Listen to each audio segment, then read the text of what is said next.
Hello, and welcome once again to Two Girls in a Pod. I'm Sharon. I'm Christy. Hope all are doing well. Today we're actually going to start a little segment series on relationships, how to make them healthy if they're not, and even if they are healthy, how do we keep making them even more healthy? Because as we're all on individual journeys, but when we're in relationships, those relationships are on a journey as well, and how they morph and change as time goes on. Today, we're starting with just mine and Christy's relationship, kind of how did it start and how did we get to where we are today, 20 years later, and I think still going strong. I think so. I don't know. I wanted that to be a little more convincing, but okay, no. I think one of the things I think that's important in our relationship is we both have a sense of humor. And I think that we use that sense of humor and we like to laugh with each other. When we often will say, it feels really good when we get to laugh with each other. And so we try to do that at least daily if we can fit it in. But it's something I think that's really important to relationships. We've talked about that just like recently even. Yeah. She's a woman of few words today. Talk about communication, and now we're not on communication anymore. Now she gets all quiet. No. But why is humor important to you? Because we talk about that a lot. Well, of course it's important. I just think that a lot of times people take things too seriously, and you have to have a sense of humor about things, and that's what helps things to work, even in a relationship, is having that, I think that, not camaraderie, but I guess that kind of connection. Yeah. Okay. And I think that's important, but we're going to kind of backtrack just a little bit to talk a little bit more about how our relationship started. And we actually started this relationship on the western slope of Colorado in Palisade. Had moved there, renting an apartment. Christy was across the way. Her parents were the landlords, and we would have morning coffee with the ladies there. And so Christy would come over, sit on the stairs. She did not drink coffee at that time. And she would just sit there and would speak very little. And then one day, we just started having a conversation. Yeah, and she started drinking coffee. Now, oh my goodness, if she doesn't have her morning coffee, yeah, she's really learned to like it a lot. But why was so quiet at first? Was it just... Well, I think I'm that way by nature. So I think it just was who I was at that time. And I feel like I'm pretty quiet in most situations, but I'm, learning to find my voice. So, but it was our friendship that helped me to open up and really get to know you better. And it was so cool because we found that we could talk for hours. And we had so many interests that were alike, and we got to introduce each other to different interests that we didn't know we would like, but we've kind of learned to like. So it's kind of one of those things. And oftentimes when I'm doing couples therapy, I ask them, well, why are you guys together? What started this? And oftentimes they'll say, oh, we just were best friends. And I says, well, I understand what happened to the friendship. And I think sometimes people go from great friendships into marriage and somehow they think they're somehow separate. And I think it's not that they're separate. I think it's such an integral part of the marriage.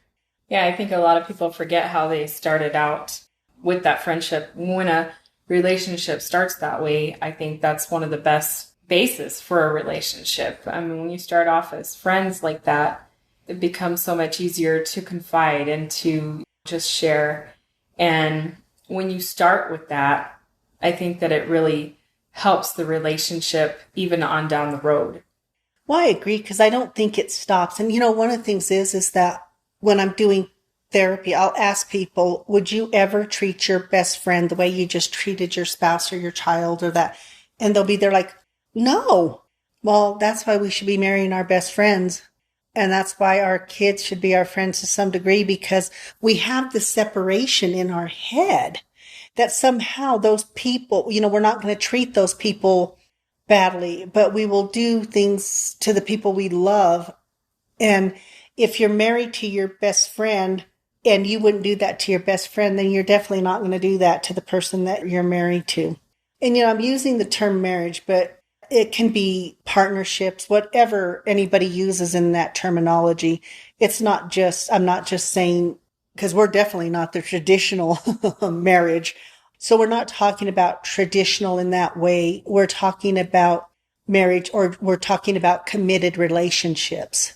But how do we keep those, and how do we maintain it, sustain it, and build those relationships? I think that one of the things that you have to keep in mind, and when you're looking at a relationship like that, is not viewing that other person as someone you own. It's not about ownership. And I think that that's a lot of the times where people suffer in relationships. Absolutely. Because when it's a friendship, when you say to somebody, this is my best friend and stuff, we don't view it as an ownership. And I tell people, when we start to understand that committed relationships are a gift, it is something that we give to the other person. And it's a gift that I tell people we should cherish and we should nurture and we should really take care of. And so that gift, and I agree with you, Christy, when we switch that and we make it about ownership, that this person somehow belongs to us, or they can only love us, or we have now shifted out of a friendship and we've shifted into something else. But for some reason, people, they switch and something in their brain switches and they forget the very foundation that brought them to the place of that committed relationship, which was the friendship. And in those friendships, I think you're right. You learn to share things and you learn to be comfortable and to trust in that person, that when you do share things, they're going to really take care of that information, and not use it against you. And I think that for us, we would just talk, like I said, for hours, and we had so much in common, but at the same time, there was so much for us to learn. And I tell people, even at 20 years, we've had a friendship it's 23 years, something like that. I tell people, we still find things we don't know about each other, because as we're evolving as individuals, we're learning more about ourselves. Things that we didn't even know, maybe a like, a dislike, or whatever that is, a thought process that changes. And so then it's like, oh, great, now I have a new discovery. And oh my gosh, I get to share it with my best friend, Christy, who's also my wife. And it's just such an amazing feeling to be able to do that.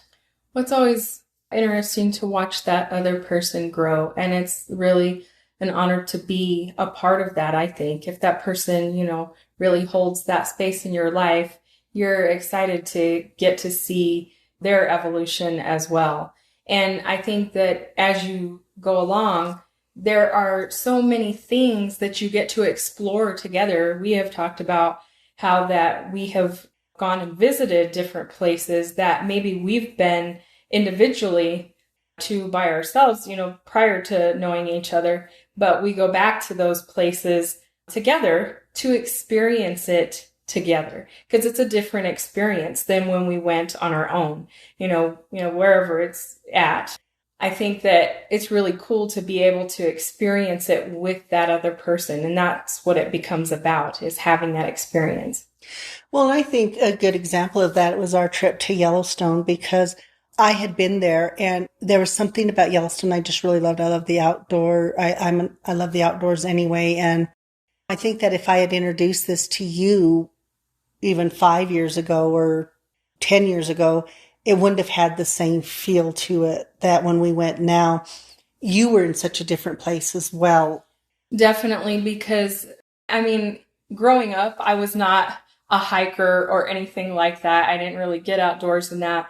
I remember taking a few vacations when I was younger with family where that it was more about an outdoor thing. And I don't think I had the appreciation for it that I do now. So that's even part of that evolution individually, is realizing that when you go back, it's going to be a different experience. But just having it with that other person to share, that's what's really cool, I think, about the relationship part of it. I do too. And I think that, when you get to experience that, you have the version So I had the version of Yellowstone where I was at the time I went. And then when we went, I got to see it through the way you experienced it for the first time. And so it shifted my experience too. And when we took this hike with a good friend of ours, Kathy, it wasn't marked really well. So we just kept going and going, but it turned out to be this amazing experience for us that we could all talk about. And it had this almost fairy tale. I don't know. What would you call it? Oh yeah. It was definitely just the whole experience walking through that forest. It just felt magical. It was really a neat experience. And I'm glad I got to share it with two really good friends. Yeah. So those are when we talk about those experiences and how we're on this evolution that, once again, 10 years ago, I don't think Christy would have appreciated it the way she did now that hiking and nature and just being a city girl and now getting into nature. Did you ever think that, like, growing up that? No, I mean, I've always loved to travel to different places and see different things, but I wasn't really necessarily about outdoors or nature and that. So it's a very different experience for me altogether. I've really enjoyed it. Yeah. So, now we plan vacation. That's one of a passion that we both share is we love to travel. And we have those vacations, when we're going down to Cancun or, down into Mexico to the different places we've been. Those are what we call our lazy vacations. Pool, ocean, pool. I mean, we do that all day long, And then we have those where, it's Yellowstone or it's places that we're going and even we will find somewhere to get out, hike, Lake Havasu, which was our last one, which was very, very hot. But it didn't stop us from getting out there and being with nature and hiking and really enjoying that time as well. So it's like we have the passion, but it's changed. We had our first trip to Europe because both of us, we had apprehension about the long flight. And we talked about Europe for how long? A long time. But 9 hours was the longest flight we had ever taken. So yeah, I was a little nervous about that, but we made it really well. Yeah, and we had this amazing time and it just made us want to travel more and more, so that's another thing that we look at is, all of this, once again, how our relationships morph and change, having that, once again, that strong friendship. And, our first episodes were about communication. You will hear constantly as we talk, we're always talking about communication. And I think that's one of the big things in mine and Christy's relationship is we communicate. We talk. And even sometimes when it's stuff that's not comfortable, we will still have those conversations. And even if it's those uncomfortable things or feelings are being hurt or whatever, we have those conversations, but we still, when it's done, we come back and it's right back into that very loving, nurturing relationship. Or I think anyway. I believe so. I think that, well, as in with any relationship, communication is like the main key. And I feel like that in our relationship, we do that really well. And yes, there are times where perhaps one of us isn't listening the way that we should be. And so the message gets lost a little bit before we come around to it. But I think that we've done amazing at that over time.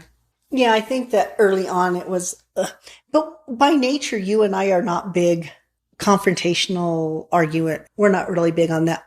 And I think for some people that know Christy and I, they would find it hard to believe that I am even less. I'm not one to really argue and stuff. I'm not one to quick temper.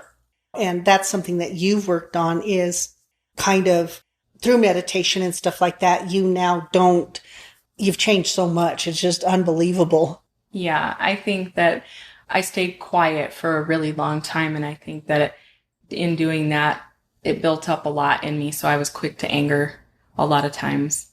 But I feel like that I've really worked on that and I've gotten better about it. And a lot of people wouldn't think that. I come across as pretty chill, I guess, with people, and I pretty laid back. That's what I hear most of the time. But I did have issue with that for a while. And for the most part now, I feel like that I'm in a much better place. So I can communicate what's going on much better. Absolutely. And, like I said in one of the other podcasts, she has this amazing ability to articulate a feeling or a taste. I mean, I crack up laughing just because when she's talking about taste, she does this amazing thing that you can actually visualize. So she has this amazing ability of communication. And I think she's right. She was just silent for so long in different ways that has now gotten so, that's not an issue right now. You finding your voice. And like we talk, everybody needs to have their voice. They have to know their truth and they have to be able to speak their truth. And one of the things is, and I always hope this is that I've always been encouraging of that. I invite conversation. And I think that was kind of a struggle for you at first because you weren't used to it. Right. And I think, yeah, you always have been encouraging of that, but I had to learn to trust that if I did talk to you about things that were bothering me or whatever, that I didn't have to worry about your reaction, that I knew that you would be accepting and understanding and really try to listen to why I felt the way I did. Like I said, we have this amazing relationship, but we don't want people to sit there and think, oh, wow, they have this amazing relationship and it's perfect. And absolutely not. We went through a period that was really, really difficult for us about 7 years into the relationship. Christy's dad actually got ill and he passed away, and it was such a devastating thing for you. But you talk a little bit more about that because that's yours. Yeah, that was, of course, a really difficult time for me. And I struggled with how to deal with that. And I felt mostly anger at that time. I couldn't even tell you why I was angry, but I just knew that that's primarily what I felt. And I think to complicate matters is shortly after her dad had passed away, I actually caught meningitis. And so I was extremely ill, and it was a very terrifying moment for her because she really, at that moment, thought she was going to lose me as well. And so that would have been two really significant losses to her. But there was a time where it was really difficult for me. Meningitis really messes with you in a lot of ways. And so it took me about 3 months to recover from it, probably a little longer than that to have a full recovery. But I couldn't be there for her to even help her through her grief and loss because I couldn't. It was very hard for me to formulate things in my head and to even fully get what was going on sometimes. So it really makes your brain just a little bit off. And so it was such a difficult time. And so at that time, our communication was off, and a lot because I couldn't communicate. I couldn't make the things come out right. I could feel what she was feeling and I would want to help, but it was so hard for me to have the energy too, because it was just such a hard thing to recover from. And so we went through a period, and it took us about a year, a little over a year. Probably a year. Because you were angry, but then I had to realize, and I told her, I said, I can't, I'm not your therapist, I'm your spouse. I am in this with you. So I'm having all these emotions with you. And I felt helpless. Yeah. I feel like that you were there as much as you could be, especially on an emotional level. But I know that cognitively you could not be there for me the way that I know you normally would. But even though I knew that it was not your fault, I felt so alone at that time that I think that that was part of what fed the anger. I can't really say, like I said, why I was truly angry up to that point, but I just, the loss of my dad and then feeling so alone in that situation because you were hurting. And so I felt so devastated at that time that's all I could feel was anger. And then what ended up, how did you, because you know, it was something we had to deal with together, but it was more your emotional journey. It was mine in that I got not sucked into it. That's not a good term to use. I became a participant because I love you and because I didn't know. And like I said, I felt so helpless it's something that I do every day in my practice is help people with grief and loss and things like that. And I just felt so helpless because I just felt like I couldn't do it. I couldn't be what I should have been for you at that moment. You couldn't be effective because you couldn't give focus. You were, but you were in a lot of pain and that. And I understood that. And eventually, it's like as time went on, I think that that's what helped is, just the time and your patience, because you continued to be there and give love even when I wasn't able to show it. And I think with grief and loss, and I tell people, grief and loss is one of those things that you really have to process and you really have to hold space for people and do things like that so that you can get through it. Because if you don't have that ability and if you don't do that, then it morphs into something else. And that's kind of what happened with you. Yeah. I feel like that you didn't have the ability to hold that space for me in that way. And I was having to be there for you because you were not feeling well. And there was the worry and concern over what was going to happen with you because it was a very scary situation. And then what was my recommendation to you? Because I couldn't help you. You had suggested that I talk with someone, which I ended up doing. I don't know that was as effective as I hoped it would be, but I mean, maybe it did help hearing myself talk. I don't know. I told her when she talked to me and her therapist that she had, and I was just there like, I hope you don't think that that's what I do in therapy. Yeah, so I would go to these therapy sessions and I really felt like that the lady was using that as her nap time. She would just sit there with her eyes closed and mouth open. So I didn't really feel like I was being heard there either. Yeah, so maybe not the best fit or whatever, but I think that maybe she's right, maybe hearing herself and then being willing to, because it wasn't getting better at a fast enough rate. Not that we were looking for speed, but the longer it was continuing, making sure that she could get a handle on it quicker. Yeah. I ended up going on a medication for a little while and it did seem to help. So, and I think that really is where it began, the return to myself. And I think that, there's so much. The turning point for our relationship is we finally just got to take a vacation. We went to Vegas for Thanksgiving. We really needed downtime and we really needed space.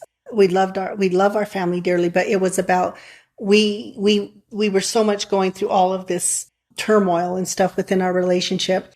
And we went to Vegas and it was actually a really amazing time in a weird way because I think it was something pivotal at that moment because Christy slept for the first about day and a half. I mean, just slept. And I just am there in the room like, wow, this is fun.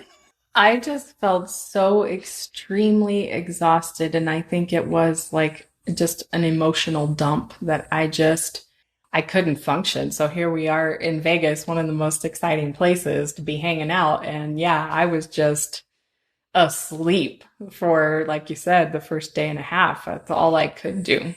When I say I'm serious, it was like, do you want to eat? No. And I just stayed in the room with her and we just hung out. But it was like once she did that, and then it was like energy came back and we went out. We had a really great time. It was really one of our best times. But it was, once again, I had to hold space for her. It wasn't about just me. And in relationships, it's learning when it's not just about you. Did I want to go and have fun, sit by the pool, do all that kind of stuff? Absolutely. But it wasn't about that at that moment. And in relationships, it's having that awareness for the person that you love and being aware of what they're going through and knowing that you can't fix it, but you also don't have to make it worse. You don't have to put extra pressure. You don't have to do those things. I didn't have any desire to make this process any harder for her than it already was. You gave me that time and that space to recover, and that's what I needed. And I think the reason that it was as successful as it was due to the fact that we are best friends and we cherish that friendship. We communicate, like I said, often, and we can talk about anything from philosophy to not liking moths to, it doesn't matter. We can talk. We will find topics to talk about. We will read articles and talk about them with each other. We will ask questions like, I wonder why this is this way, or what. It doesn't matter. I think that's what's cool in a relationship. Once you've established that friendship and that trust and everything that goes into that, just like I said, the experiences that you get to have as you go along, that's what kind of keeps it exciting, just talking about so many different things and we love to explore all kinds of things together, all different topics. So we read articles, come back, talk about them, and just things like that. That's what keeps it interesting. And I think even through that time, we never stopped doing that. Yeah. We continue to have regardless of how emotional it was. And there was a lot of emotion because, like she said, she dealt in anger. And there was nobody to be angry with other than me. And I knew I had to realize I couldn't take that on. We've talked about not taking on other people's things. I knew that it was not at me. It didn't feel good, but I also knew she wasn't angry with me. I knew that anger was just a symptom of what what was going on with her. So it wasn't like I sat there and attacked the anger, and I didn't attack how she felt. Now, did we have heated conversations? Or I don't know if you would call them a conversation, because I think that is the time in our relationship that we had the most back and forth that I would call negative. But even like with that, we don't name call in the years, and we've been in our friendship and through this, we have never name called. That's something that we agree not to do. It's one of our fair fighting rules we've established over time in our relationship. And we also give each other space. We've gotten even better and better at that. We've been together longer. And Christy said it was a fair fighting rule. And I work with couples about fair fighting rules. Set up boundaries and parameters around that.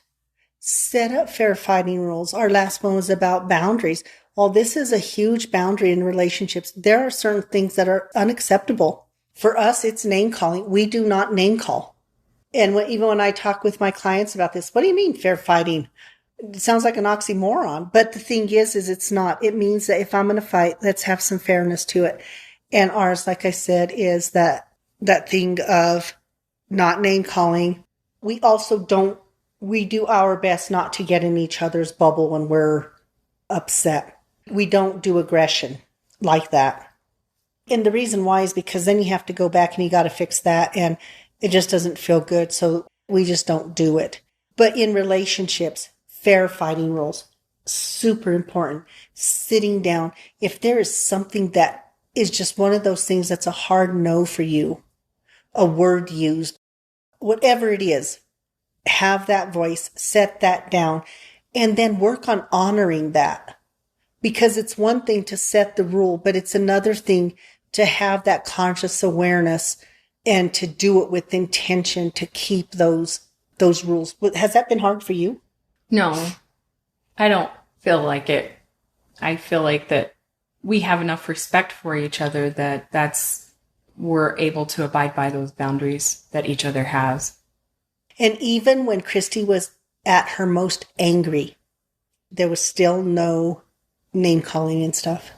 It's interesting to me that even in those moments, because it was hard for her. It was an extremely difficult time. It was very hard for her, but there was never name calling. So it's almost like you make that boundary early on, and it's like it's just buried in you, and it's just such a part of the relationship that maybe that's why you don't do it. I don't know. Yeah.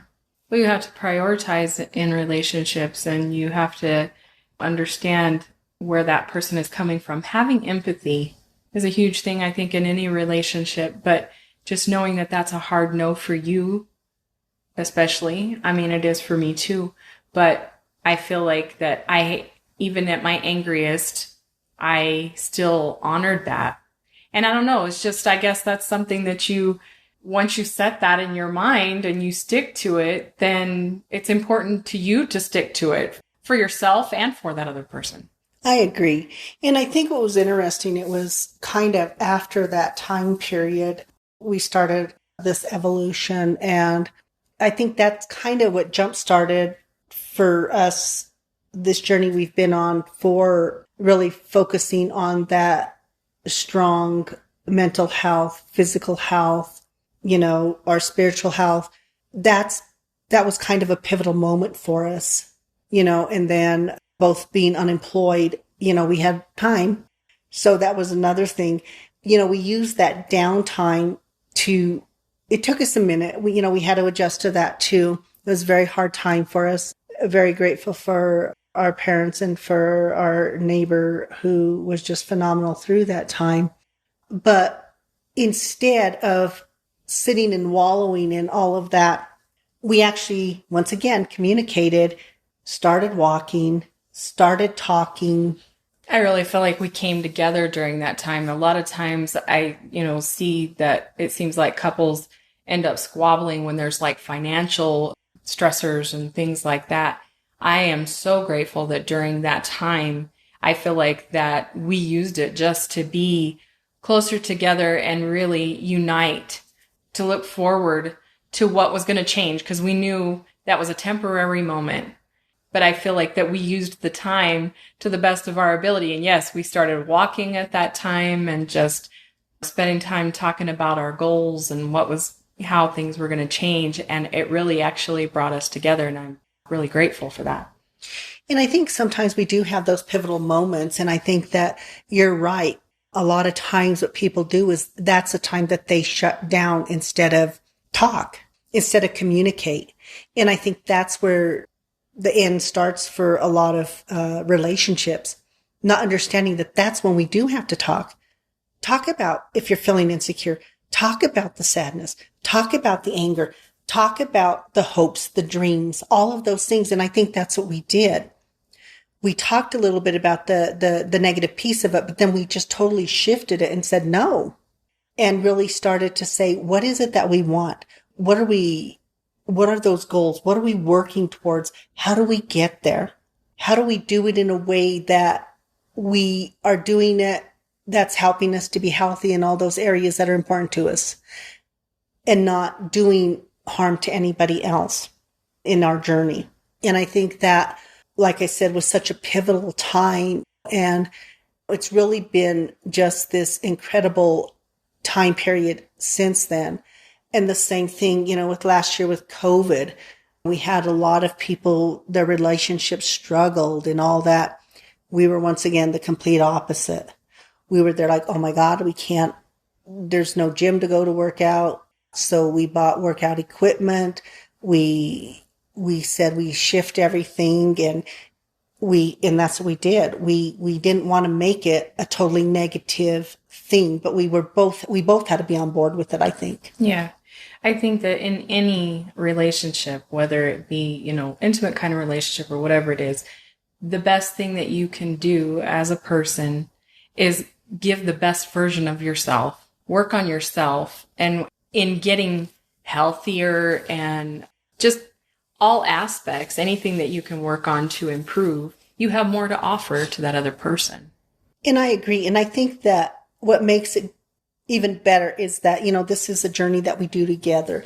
And, when they say, when you're working out or any of those things, having somebody to do it with really does enhance it. And there's truth to that. There really is. Because sometimes when we're doing our morning steps and stuff, we're doing gratitude statements. We're really talking, and we really shift the focus to, oh my gosh. And, we do have a wonderful life. And I am very grateful for it every day. And I feel we are truly blessed in that. And But we have to remember to say it. We have to remember to communicate those things, because when we communicate those things, it reminds us that the work that we're doing is paying off. And in relationships, we have to remind ourselves that that communication, that show of empathy, those boundaries, all of those things that make up those healthy relationships, that we are talking to each other about them, so that when we do that, we do more of it. We're reinforcing that, and we're saying, oh my gosh, if talking, was such a great conversation, let's have another one. You showed me empathy and it helped me, and therefore I can show empathy back. Those things are important. Trust is important in relationships. But, I always ask people when I do couples, and I said, what's the most important part of a relationship? They said trust. Oftentimes they'll say trust. I will tell you, the most important part of any relationship is communication, because the person isn't going to know trust. I have to still communicate it somehow, whether it's verbal or nonverbal. Unless it's communicated, love is still communicated. I have to be able to communicate it verbally and through my behaviors because it just reinforces. And so communication is still that foundation. Would you agree with that? Or? Yes, definitely. That's the most important aspect, I think. And I think that I think once again, when we stop talking, and sometimes we stop talking because we're being reactive to the other person. And so if the other person stops talking, well, our reaction becomes, well, I'm not going to talk to them. They're not talking to me. So now we have two people not talking, and no communication or the communication that's being conveyed is through that body language and stuff, and it's not positive communication. So in order to have these strong relationships, we have to learn how to communicate. We have to be comfortable in speaking our truth, that the other person will honor and respect it. And we don't have to agree with it all the time, and we don't have to like it, but to honor and respect it, to listen with that intention is so important in making a healthy relationship. And I'm always grateful that even through the time of having meningitis, that I still had the ability to have empathy and not make it about me. Because had I done that, then the thing becomes that resentment or whatever, and then that starts that shutdown of communication. And I have gratitude that Christy, even through that time, never stopped talking to me. Our friendship did not stop. Those are the things that help us heal. Because every relationship, I don't care what relationship it is, you will have trials. You will have those times when stuff outside our control happens that impacts us. And that stuff that happens, that impacts us, that we don't control, I get that. But I will say this, I control, or I should be controlling, my reaction and responses to those circumstances. And oftentimes we're letting circumstances and we're letting other things get in the way of that. And people often will think this is too hard, and they'll get out of that relationship, not understanding that every relationship you're in is still going to you still have to navigate it. You still have to put the best version of you in that relationship. And I feel like the best version of you comes through your communication with that person, but you have to be aware. And so sometimes it's not always about coming out of a healing situation where that there was, something that happened. It happens, I think, even too, communication shuts down when people get complacent in they are going to work and they're just doing their thing and they're, operating on autopilot, and they're not realizing that they aren't taking that time to really communicate with that person. I think that's really a good point. And I think that we do become so complacent. That complacency, we do the same thing. It's like, going to work, peck on the cheek, come home, peck on the cheek. But there's no feeling behind the peck on the cheek. And the other person starts to realize we're not conveying a feeling because maybe we're tired and all of this. And I tell people, people say, well, I'm too tired. I don't have time. Well, those are all excuses. And what I mean by that is I tell people it is not the quantity of time that we're talking about here. It is that quality of time. If you're 5 minutes, if you give somebody 5 minutes, but you are listening with intention, you are showing empathy, you are engaging with them for 5 minutes. I think everybody is worth 5 minutes. And I think every relationship should be worth 5 minutes. Especially if it's someone that you claim to love. Exactly. And people get overwhelmed because I think in their head, they think it's time. They think it's, oh my gosh, I have to do 30 minutes here. No, sometimes our schedule can be very, very busy.